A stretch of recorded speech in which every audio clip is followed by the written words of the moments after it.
Hello, I'm Carson Korman, lead academic teacher at the Village Learning Place in Baltimore, Maryland, and I am here to read you another story as part of our Tots Tuesday story time. Today our book is Pumpkin Soup by Helen Cooper. Pumpkin Soup.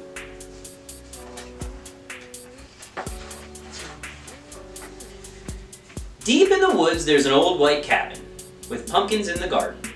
There's a good smell of soup, and at night, with luck, you might see a bagpiping cat through the window, and a squirrel with a banjo, and a small singing duck.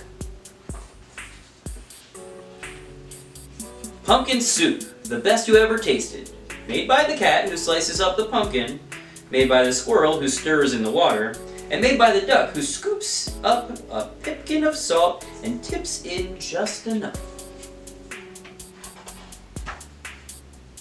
They slurp their soup and play their song. Then pop off to bed in a quilt stitched together by the cat, embroidered by the squirrel, and filled with fine feathers from the duck. And it's peaceful in the old white cabin. Everyone has his own job to do. Everyone is happy, or so it seems.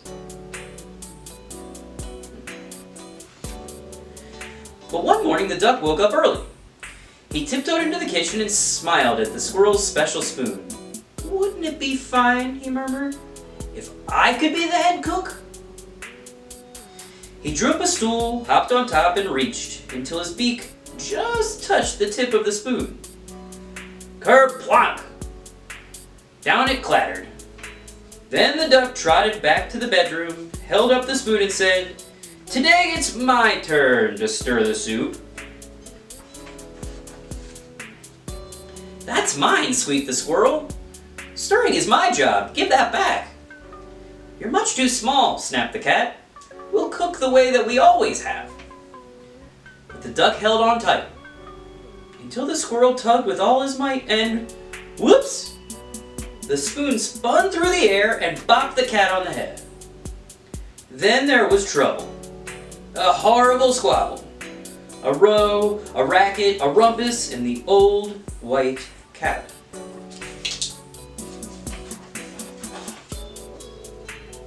"I'm not staying here," wailed the duck. "You never let me help with anything." He packed up a wheelbarrow, put on his hat, and waddled away. "You'll be back," stormed the cat, "after we've cleaned up." And the squirrel shook his spoon in the air, but the duck didn't come back. Not for breakfast, not even for lunch. "I'll find him," scoffed the cat. "He'll be hiding outside. I bet he's in the pumpkin patch." But the duck was not in the pumpkin patch. They could not find him anywhere. So they waited all that long afternoon. The cat watched the door. The squirrel paced the floor. "That duck will be sorry when he comes home," they muttered. But the duck didn't come home. Not even at soup time. The soup wasn't tasty. They made it too salty. They didn't feel hungry anyway. They both sobbed over supper, and their tears dripped into the soup and made it even saltier. "We should have let him stir the soup," sniffled the squirrel. "He was only trying to help," wept the cat. "Let's go out and look for him."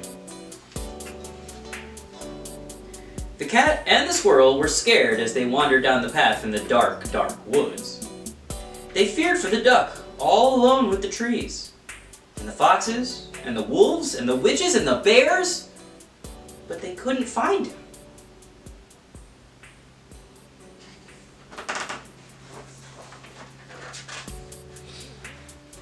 On and on they trudged until they reached the edge of a steep, steep cliff. "Maybe he fell down that," wailed the cat. "I'll save him," squeaked the squirrel, and he scrambled down on a long, shaky rope. He searched all around on the ground, but he couldn't find the duck.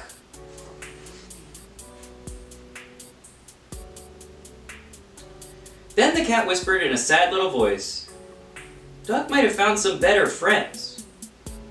"He might," sighed the squirrel. "Friends who let him help." And the more they thought about it as they plotted back, the more they were sure they were right.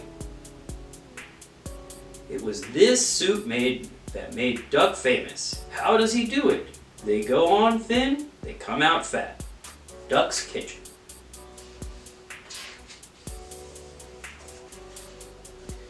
But when they were almost home, they saw a light shining from the old white cabin.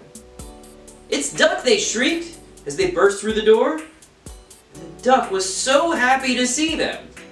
He was also very hungry, and though it was late, they thought they would all make some pumpkin soup.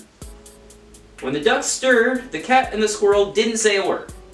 Not even when the duck stirred the soup so fast that it slopped right out of the pot. Not even when the pot got burned.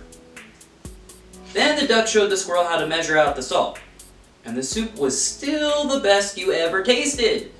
So once again, it was peaceful in the old white cabin until the duck said, "I think I'll play the bagpipes now."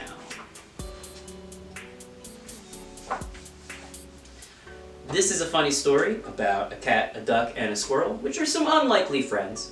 And beyond just being unlikely friends, it seems like this story is also about being flexible.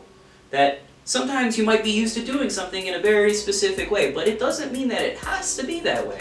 And you might find that letting somebody else do it either teaches you something new or teaches them something new. And by being flexible, you show your friends that you care. I think this is a very good example of that. I hope you enjoyed our story, Pumpkin Soup, today. Have a good one. Bye.